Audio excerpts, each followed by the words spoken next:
There we go.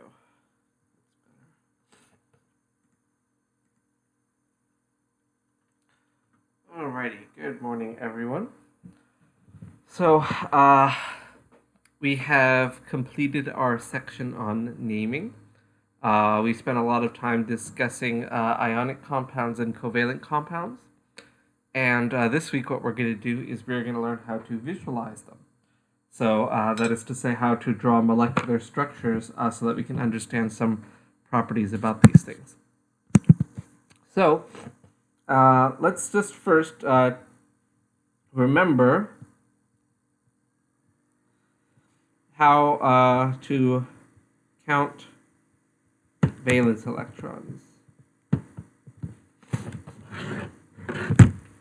And so, easiest way to count valence electrons, does anybody remember off the top of their heads? It is to look at the group.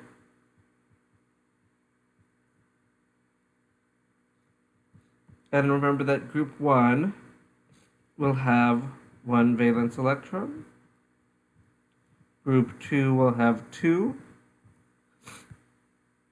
Group 13, remember we skip 3 through 12. Those are transition metals. We're not really going to talk about them with valence electrons. Those will have 3. 14 will have 4. And all the way up to 18 with 8 valence electrons. And so we saw that elements will form compounds, or particularly ions, to try and get to that magic number of 8 valence electrons, or 2 for a few of them. Remember, helium only has 2 valence electrons, so that still is a noble gas, and so some elements will try and become like helium. And we saw that nonmetals will tend to gain electrons to try and become more noble, as it were, and metals tend to lose them. And so we can talk about this using drawings. If we were to draw the valence electrons on these guys, we would see, okay, sodium, it's in group 1. It only has 1 valence electron. So we can just draw it on. And chlorine, on the other hand, has 7. It's in group 7.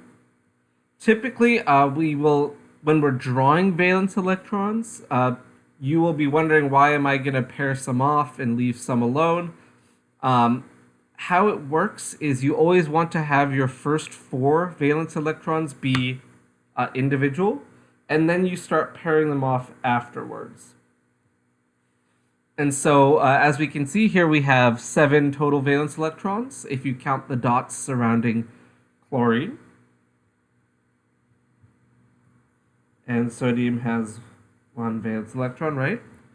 What's going to happen when these bond is this electron here is going to go to the chlorine. And so what that will look like, in fact, I'm going to draw that particular electron in blue.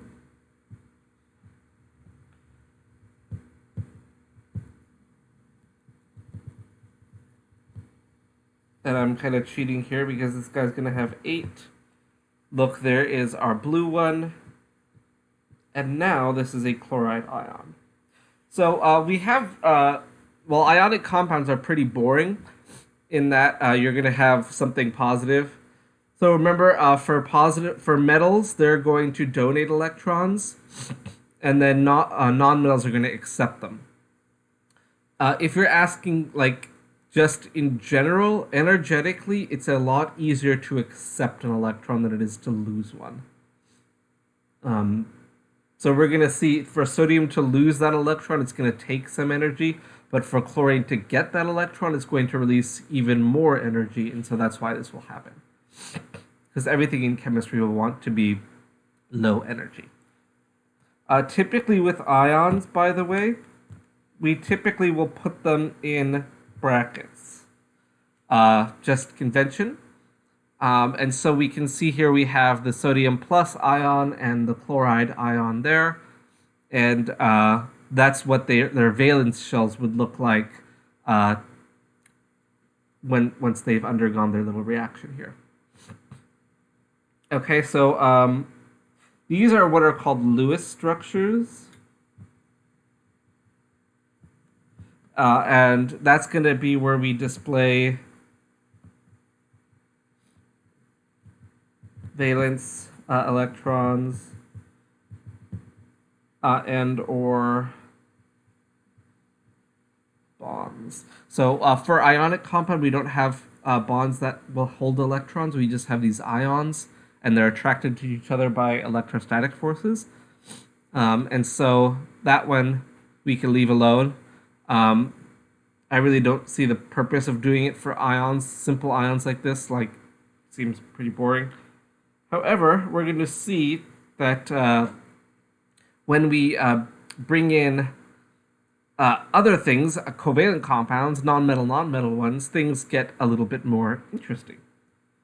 And so this is universally used, let's say that, to draw covalent compounds.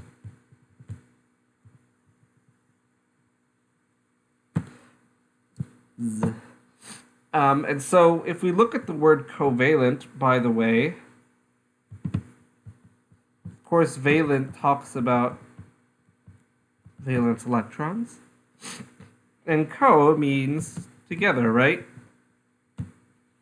And so we're going to see that covalent bonds are just shared pairs of electrons. And I'll just give you an example. This is what water looks like. And so we have some terminology here. This one would be a covalent bond. And so a covalent bond is a shared pair of electrons. This part is called a lone pair. That's that pair of dots on oxygen there. If we look, we can see there are two lone pairs on oxygen. Remember, a pair means two electrons. So there are two electrons kind of by themselves. On the left side, there's two on the right side. Those are two lone pairs. And we have an additional covalent bond to hydrogen. One more thing we typically talk about is a central atom. And let's see, what color have I not used? Dark blue. These guys are just outer atoms. So this here is the anatomy, as it were, of a Lewis structure. So we're going to see Lewis structures can involve all of these things. They will always have outer atoms, central atoms, and covalent bonds. And sometimes they will have lone pairs. Not always, but sometimes. And so we're going to learn now how to construct things like this. So the first step we want to do, by the way, let me preface this. The way we teach this in intro chem, weirdly across like all campuses that I've ever taught intro chem or seen it being taught, we kind of lie to you a little bit. We're going to teach you basically like 2/3 of the way to getting a true Lewis structure. But the way we're going to teach it to you, we're going to say, you know, for our class, you know, for this, you know, for the purposes of this class, you know, we're going to assume that once you've done these steps, your Lewis structure is correct. You're going to learn in 111, if you take that one, how to kind of finish it off. And so if you go to Google for some of these Lewis structures, you are going to get the actual Lewis structures. which for whatever reason it's kind of been determined that we're not going to teach you the actual ones quite yet. And so I want you to answer on exams and the like in terms of our class's way of doing the Lewis structures. Okay, so that's always going to be our rules. Don't trust Google. That's points lost easily for Google. Again, the reason is we want you to kind of understand it step by step because these can be these are so universal that we want them to be really grounded in. So we take 2 semesters to teach them for whatever reason. So there we go. Okay, so for the first thing you want to do is count up all the valence electrons for all atoms. And so, if we look at this molecule of water, we see, okay,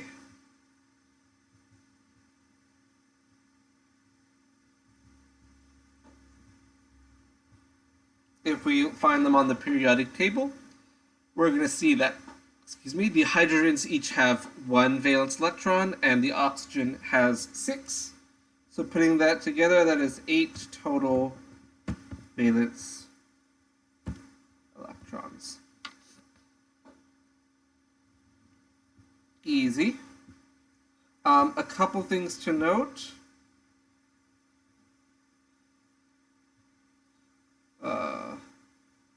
If your Lewis structure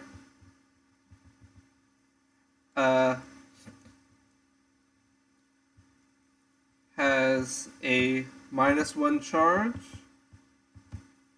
add 1 electron. Or -2 charge, add 2 electrons, etc. If it's positive, creature, stop it. Creature, you're going to go in timeout if you're being naughty. That's right. Go rest. We subtract an electron.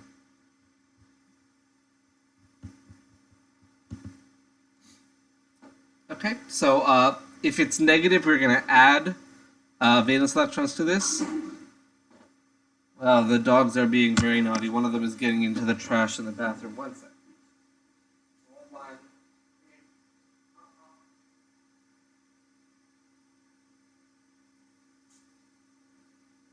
Naughty one is trying to eat a tissue.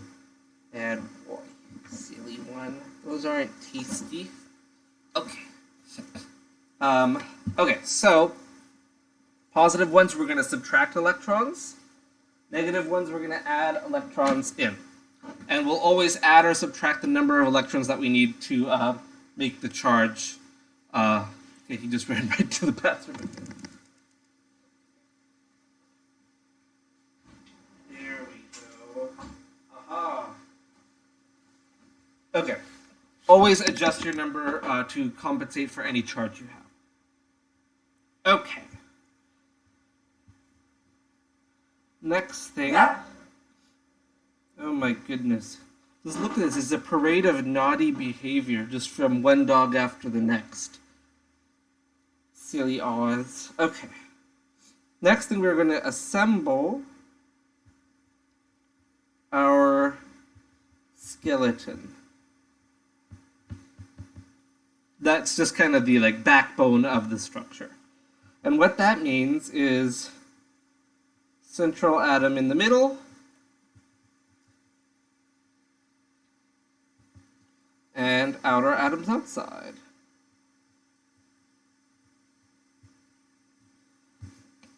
And so typically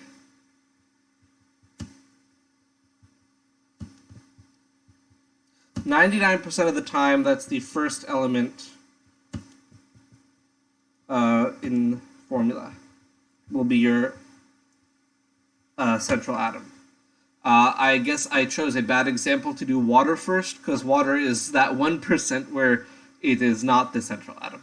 So for us, we can always assume that the central atom will be the first element in your formula, and I will indicate it otherwise. So for us, I will say, okay, water actually has oxygen in the middle. And so what that means is we are going to put our oxygen in the middle, and we are going to put our hydrogens around it.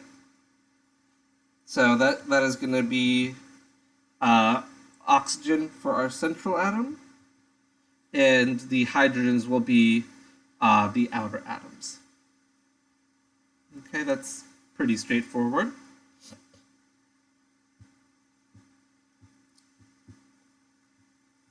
Okay, so we always then want to have, let's see, let's connect that. Draw, no, let's not say draw, add a pair of electrons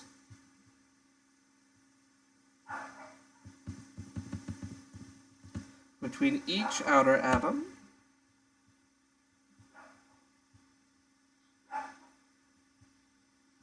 and the central atom.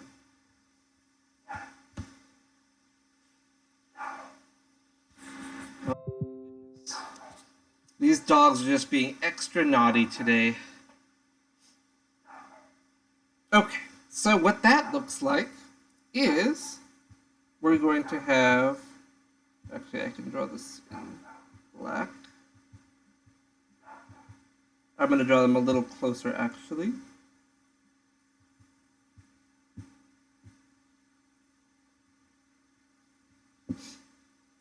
So I've now added a pair of electrons between the outer hydrogens and the inner oxygen.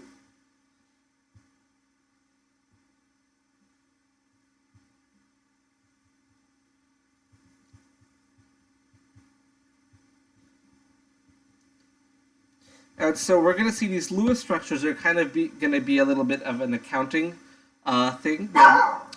Creature. Hush.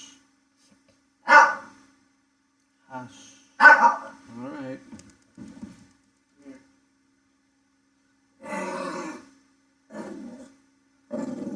Now you get to be the teacher. I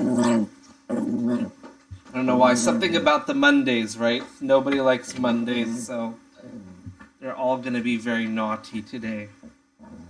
Okay, so if we look, we started with 8, right? And right now, we have just used 4 of them.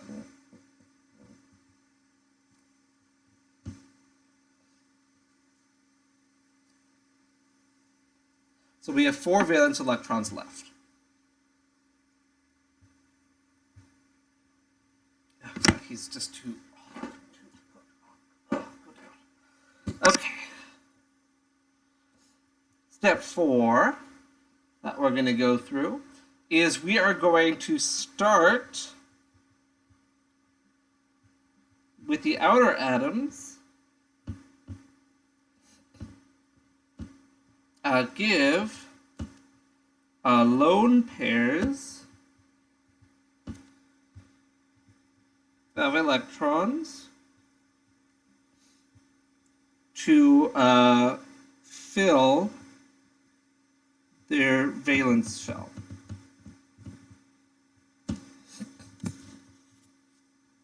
And what that means is, for most elements,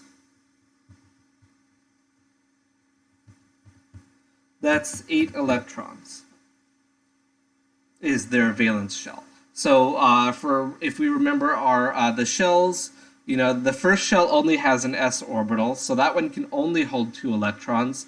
But remember, for every other element, the valence shell is just s and p put together, and that's always going to be 8. So it's really just for anything that's in period 2 and below, that's going to be 8 electrons. There will be a few exceptions that will have different numbers, but by and large, most elements have 8. And this is what's called the octet rule.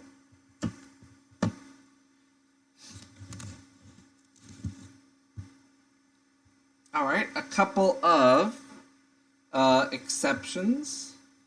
Let's do those in green, actually.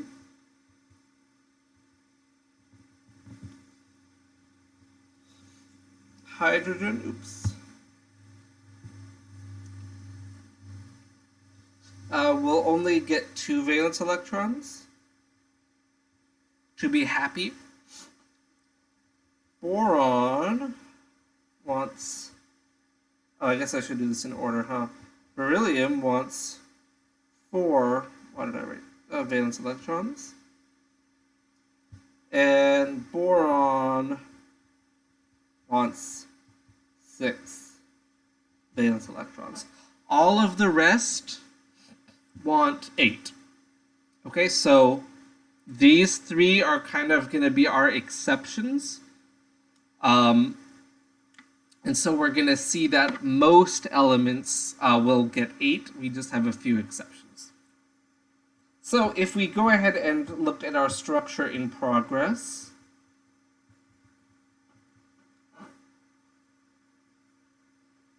we're going to see, okay, let's look at our outer atoms. We have to consider that a pair of electrons in between counts for both. So if we look at these hydrogens, each hydrogen has 2 valence electrons. So they are done. And so now we move to the central atom. Remembering in our accounting, we have 4 valence electrons left. And so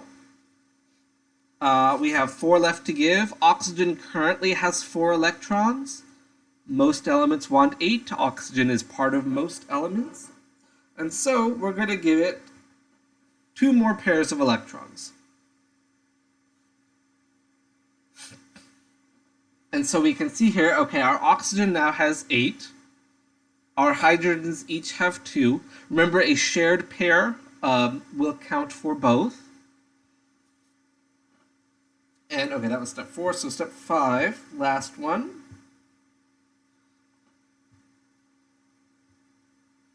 We'll say adjust as necessary.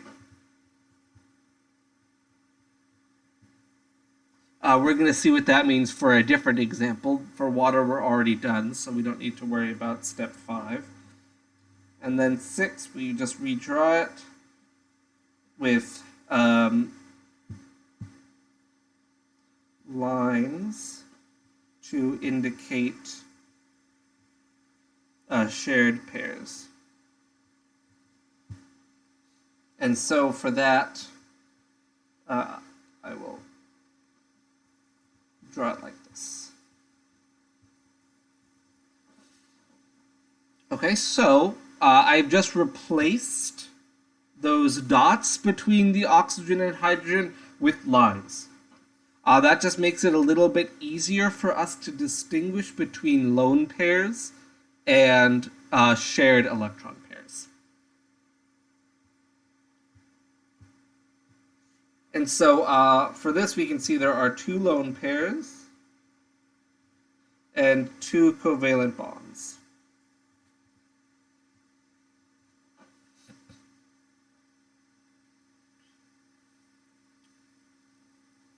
All right, let's go ahead and do another one.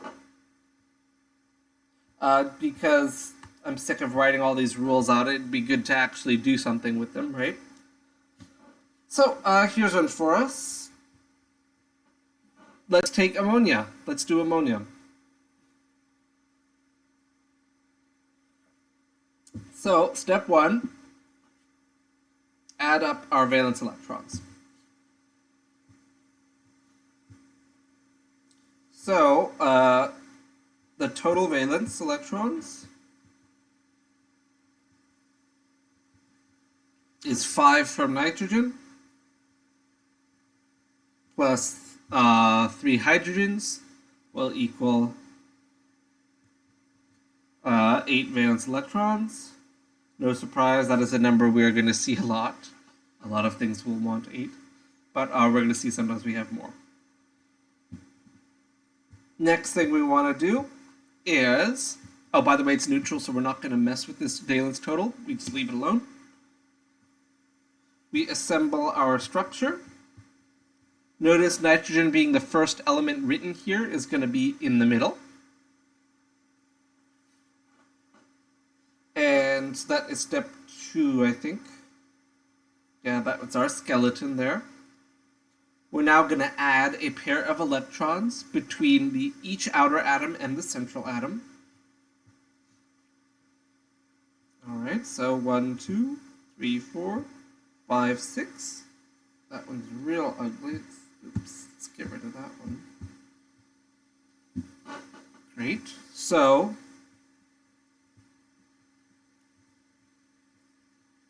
we have 2 valence electrons left.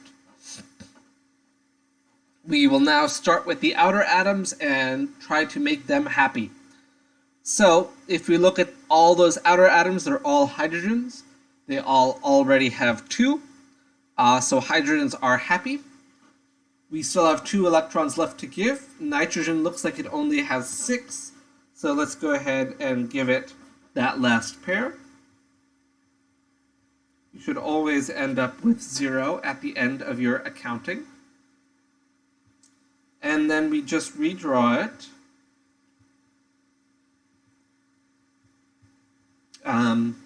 Happily, like this.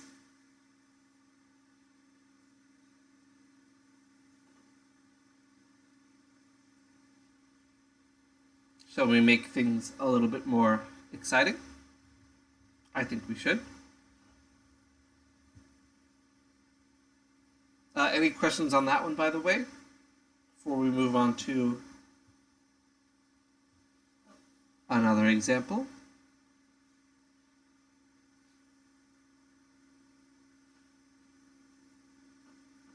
Okay, not seeing any. So let's go ahead here.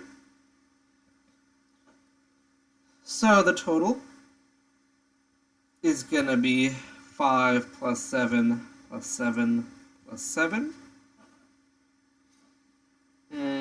which looks to me to be 26. Yes.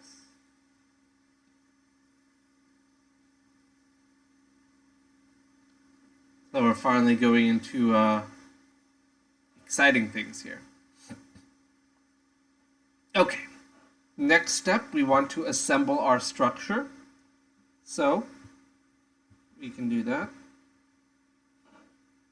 And we want to draw one pair of electrons between the central atom and all the outer atoms. So we have 20 electrons left to work with.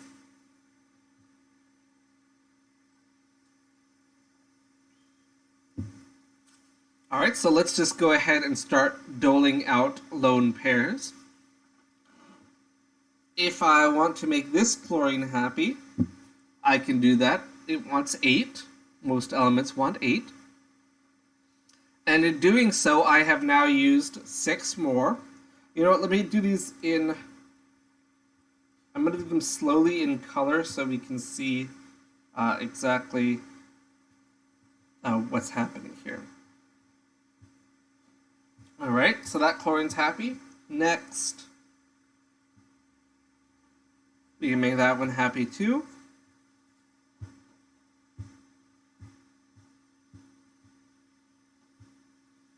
It also does not matter which chlorine you start with. We're going to see that these will be totally interchangeable chlorines. So if you wanted to start on the left, in this case it's not going to matter anyway, but you can start on whichever chlorine you want. And so if we look, our outer atoms are now all happy. We have 2 electrons left. Poor phosphorus in the middle there only has 6 electrons. So let's give it the last 2 of ours so that we can finish it off. And so when we redraw it,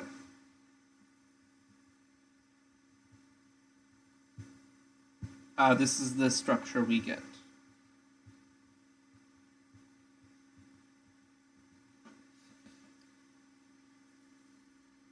One thing, do not forget your lone pairs on outer atoms. Let's write that in red.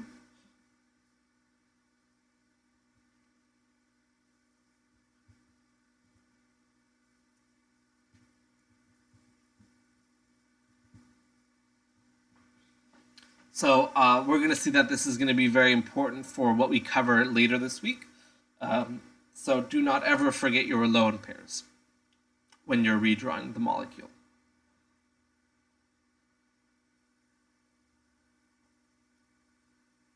Alrighty, questions on that one?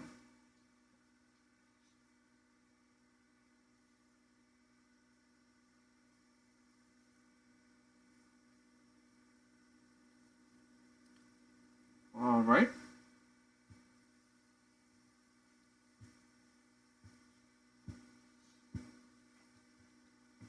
Carbon dioxide. Which direction you write it in? What do you mean? Do you mean like could I have stuck a chlorine on the top instead? Like this?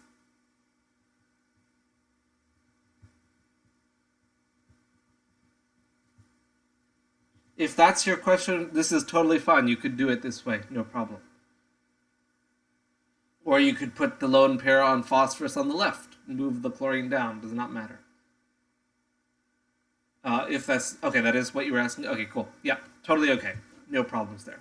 Typically, though, it is done with the lone pair being on the top, but these can be rotated. There's really no point. There's no difference.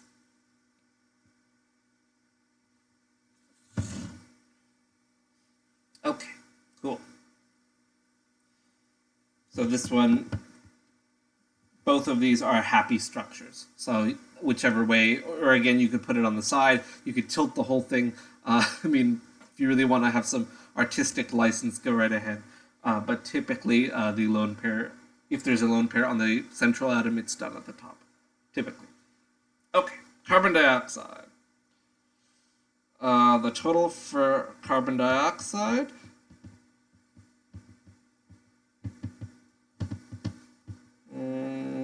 what is that? 10 plus 6, 16.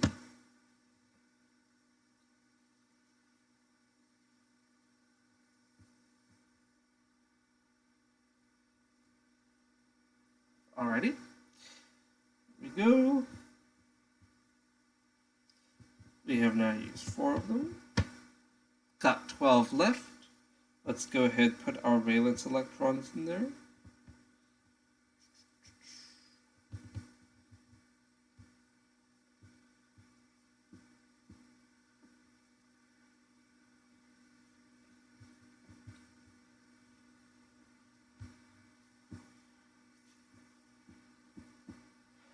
Oh no, poor carbon in this example is quite sad.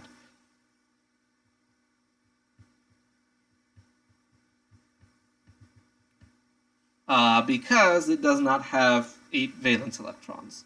So these oxygens on either side do have 8, but this poor carbon only has 4 now. And we have no more electrons to give it. We have run out of valence electrons to play with. And so this is where that adjust as necessary step is going to come in. And so what we're going to see here is if your central atom has too few electrons, we will convert a lone pair into a covalent bond. And what that means is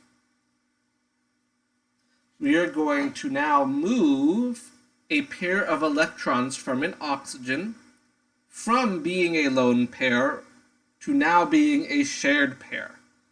what that's going to look like, let's go ahead and color code all this stuff. What color were oxygens? They were, I guess I have to use purple. Yikes, I'm going to just go blind looking at all this stuff.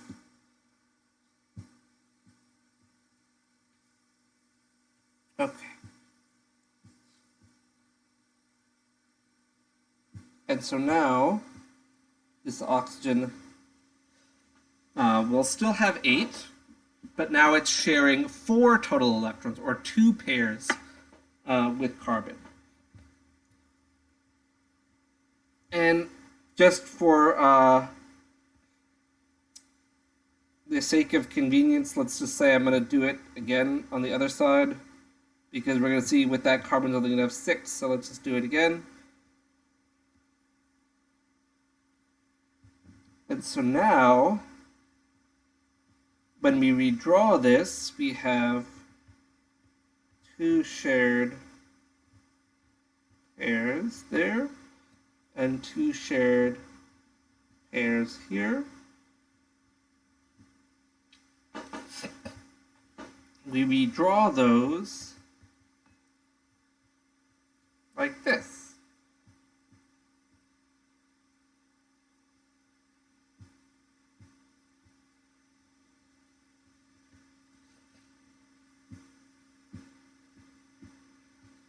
And so this is called a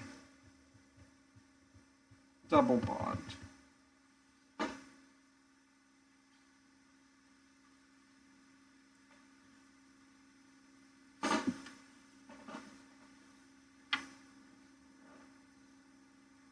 And so what we have done is we have now, instead of just giving our lone pairs to our outer atoms, because our inner atom did not have 8, that poor carbon was just, that's unfair to the carbon, right?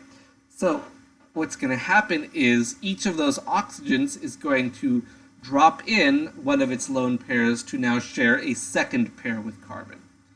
And we're going to see how those work. Okay, so that's what, this is essentially what we're doing for step 5.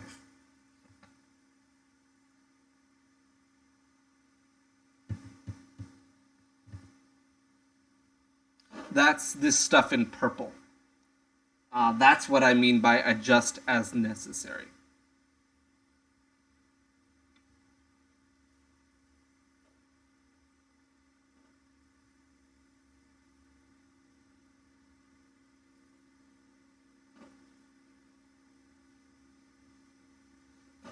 We can look at another example, nitrogen gas.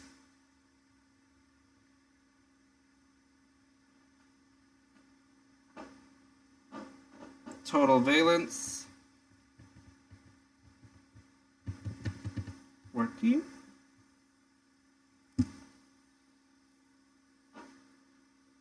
Always draw one between them. So that's going to have 12 left. Oh, I can't count. Nitrogen has 5. What am I saying?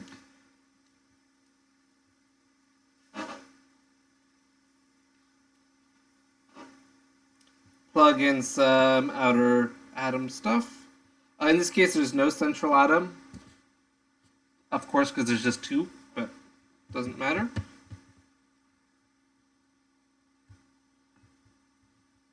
Oh no.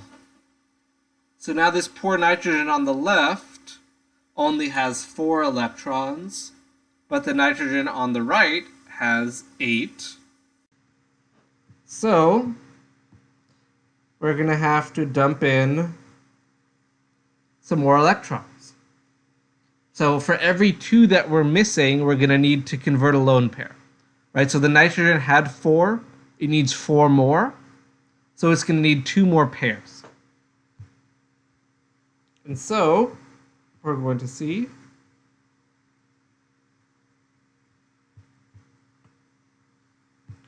that now we're going to have nitrogen with what's called a triple bond. You will never see more than a triple bond. Triple is as far as it goes, but that's what we're looking at. So, as necessary, you may need to add double or triple bonds into your structure.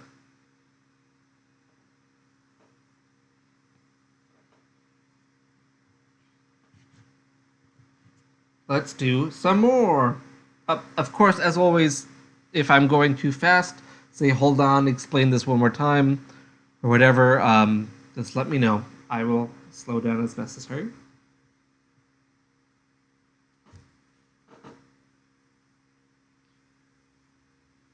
Otherwise, I will just keep going. So now, this one is an ion. It is charged. So we're going to have to remember to deal with those valence electrons. First, we can add in the ones from the elements. And then since we have a -2 charge, we have to add 2 electrons, right? More negative means more electrons. Form.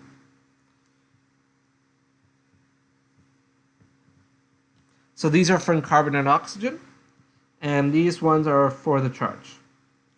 Why do I keep writing from the charge? From the -2 charge. So overall that is, oh, this math is tough, 24?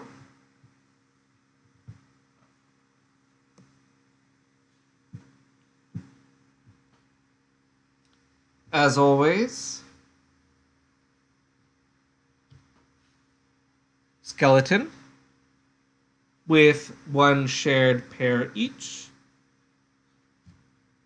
That's going to be 6 electrons we've used. Brings us down to 18.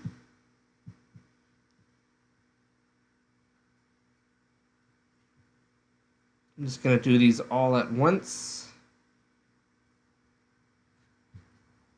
Oh dear, that's 18. We have none left now.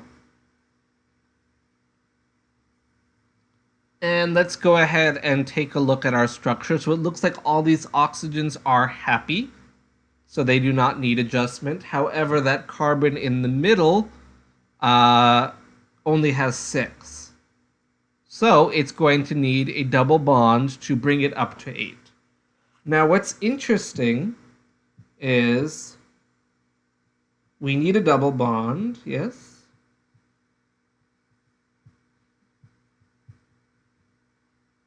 But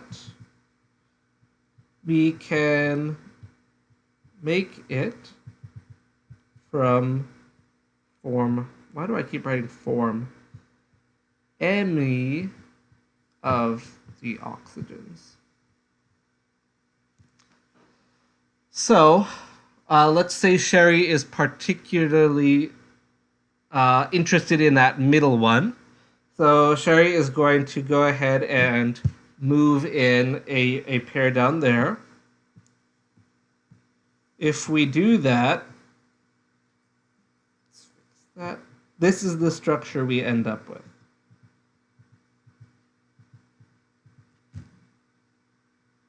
And let's say, is Lamanda in this class? I think she is. Yeah, so let's say Lamanda instead does it on the right one, and Daniel does it on the left one. We're going to see, does it really matter? Hold on, I have 1,000 electrons to draw. All of these things are equivalent to each other.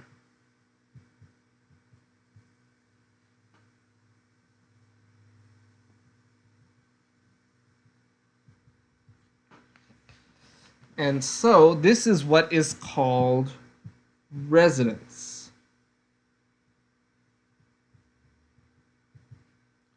And that is going to be multiple, I don't know why I'm putting exclamation points everywhere. Multiple correct Lewis structures.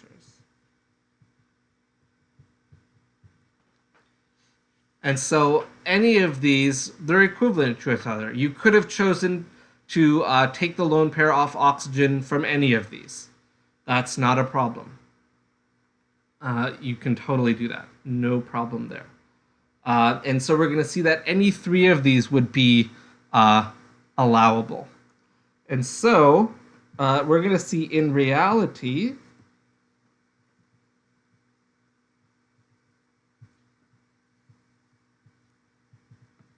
is actually a hybrid of all three resonance structures.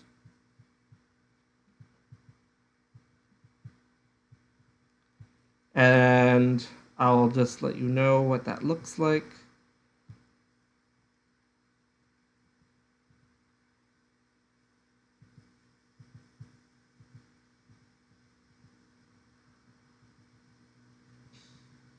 Any one of these could be the double bond. And so you'll often see it, I'm not going to say often, but if you go to Wikipedia or something, let's see, let's try that. Let's go to Wikipedia and see what we get. Let's see if I'm just completely lying to you. Let's find out. We're looking at carbonate. Okay, they've run this kind of structure here. Okay, well that's okay, that'll work. Let's pop open that so you can see it. Let's see, I think that's this one. Yeah.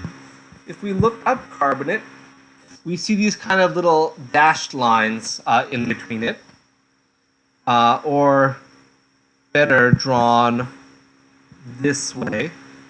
You can see that these aren't quite double bonds. They're all kind of like hybrid bonds, as it were.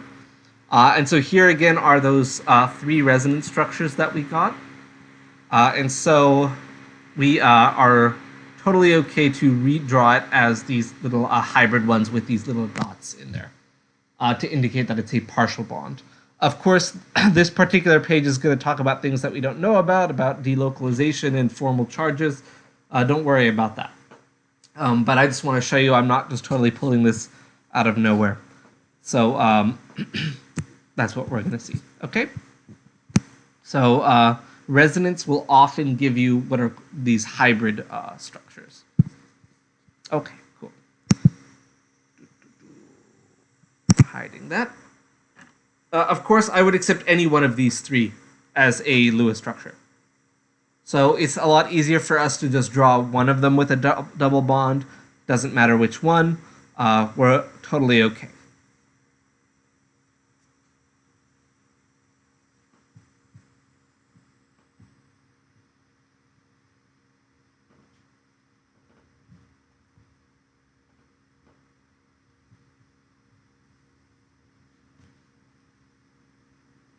Let's do another ion.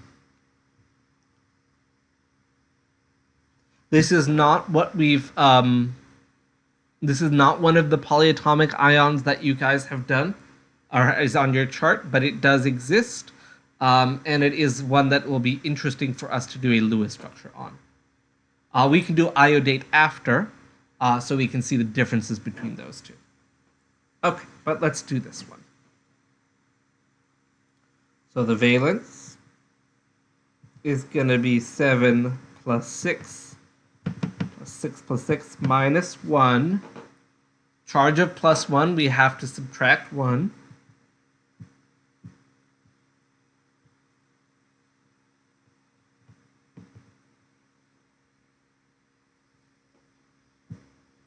God, I'm so bad at math. Okay, 6 plus 6 is 18 plus 7, 25 minus 1, 24.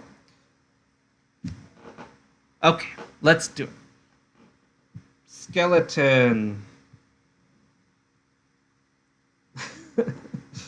Plus, why not?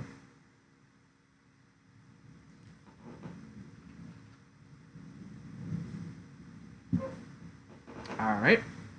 Skeleton uses 6 of them.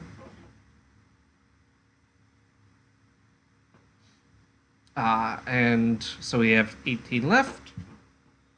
As always, we'll give them to the outer atoms. That'll take up all 18. We have none left. Iodine is sad in the middle. And just like before, we're going to get 3 potential structures. So if I want to take it from the left, that's generally my preference. I don't know. That's the right, isn't it? It's not the left, actually. I typically just do it from that one. It doesn't really matter. You can do whatever you like. Whatever makes you happy. As long as you can understand that these structures will all be equivalent. And so if I do that, this is the structure we get. Again, we could have taken it from the bottom one.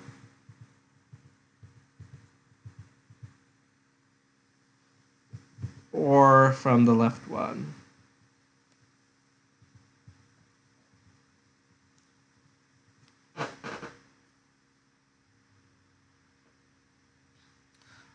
Did I forget to do something on carbonate? Oh, I totally did. Shame on me.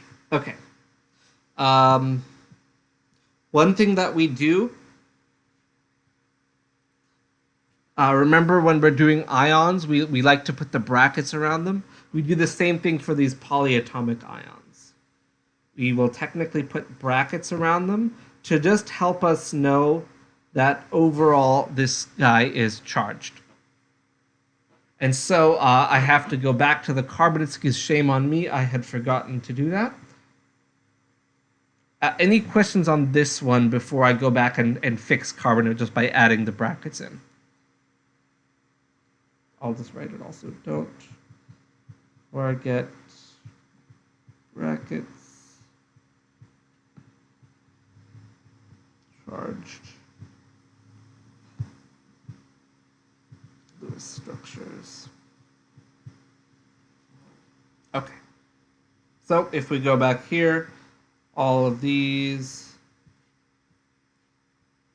should have a 2- charge. Okay, so just adjusting that. So really no questions so far?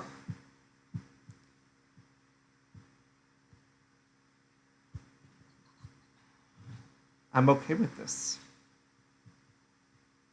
If we do iodate instead, you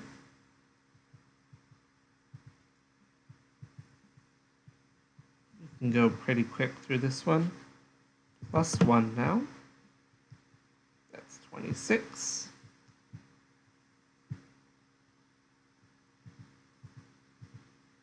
-6 for our original ones. We'll put our outer ones, that's 18. We have 2 left, we give them to the middle.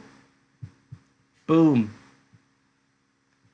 So notice, brackets. Oh, I guess I have to redraw it so it's pretty.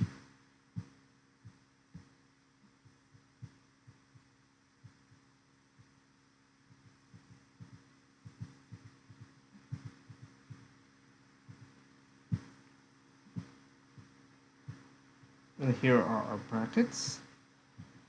Notice this one, the iodate, does not have resonance structures, right? There's only one structure we're going to get out of doing this. We have no double bonds. We do not need any, so there are no resonance structures.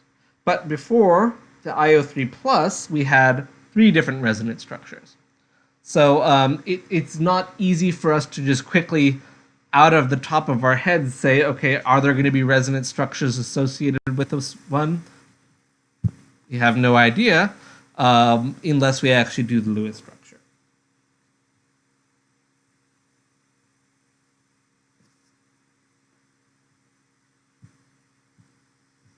So a question that you might see is, how many resonance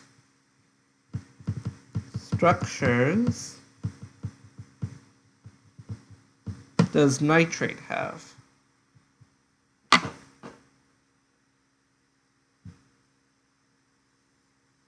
I know I zoomed through the iodate. I just wanted to show you that one really quickly. And so if you're asked how many resonance structures does nitrate have, just looking at the formula is not going to help you. So what we have to do is do our Lewis structures. So 5 plus 6 plus 6 plus 6 plus 1. So again, this is going to help you get real familiar with the periodic table. I know that I'm giving you the valence electrons per each one, but you're going to learn them pretty quickly. Oxygen is so common in these that you'll know it's 6.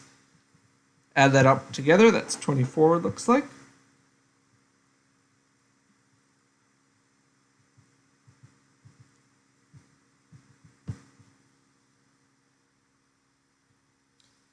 $18 electrons left. Oops. 6 of them each to the oxygens on the outside. That's 18 that we've just used. We have nothing left. And so we're going to see that we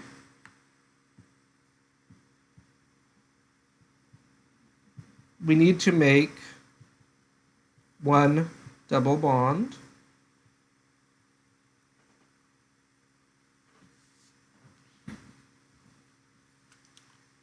And we have 3 potential places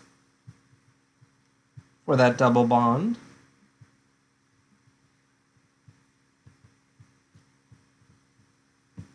Which is going to tell us we have 3 resonance structures.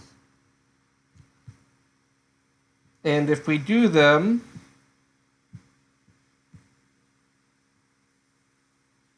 this is the first place we could put it. We could also take it from there, or we could use green and take it from here. So 3 potential places that we could take it from. And so we're going to have 3 resonance structures as a result. And if I were to draw them all, if that first one we took from the left,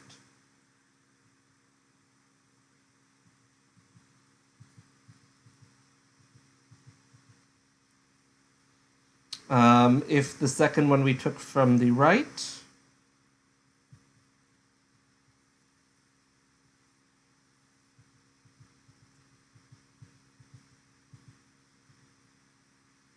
or the third one we took from the bottom,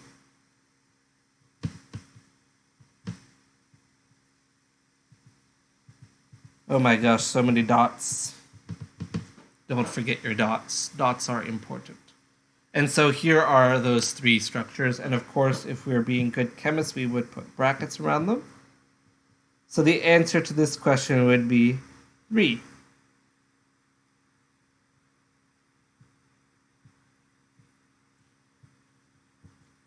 We have 3 possible resonance structures, and they are drawn for us. So for this particular problem, if you're just asked how many there are, you don't need to draw them.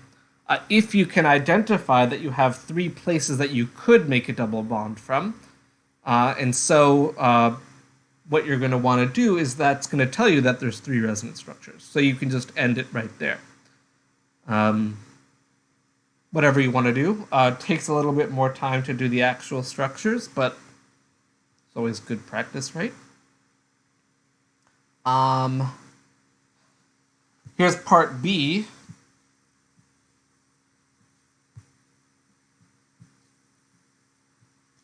How many total lone pairs are on the nitrate ion? So if you're asked something like this, you'll of course need to do the Lewis structure because that's how you're going to figure out how many lone pairs there are. And so we can choose any one of these because these are all equivalent structures. And so we can start counting. Here's a pair. Here's one, a second one, a third one, fourth, fifth, sixth, 7, 8. I see 8 total lone pairs. So these are things I could ask you on your exam, which is Monday, don't forget. Oh, by the way, what I'm going to do this week, and I guess on future weekends before exams, I'm going to make your homework due on Saturday.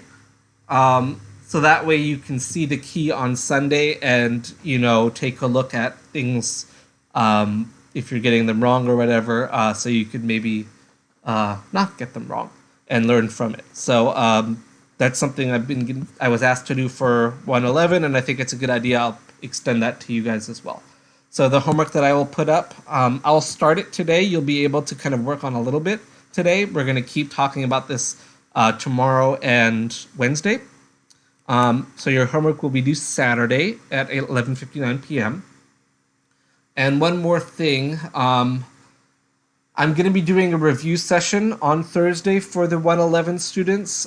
If you want one as well, let me know in Discord. Just put it in the general thing like, hey, I'd be happy to do a little review on Thursday. Otherwise, of course, we just won't have any class that day. So if that's something you guys want to do, put it in Discord, and we can do that. Okay, so we'll continue our Lewis structures tomorrow. So I will see you all then.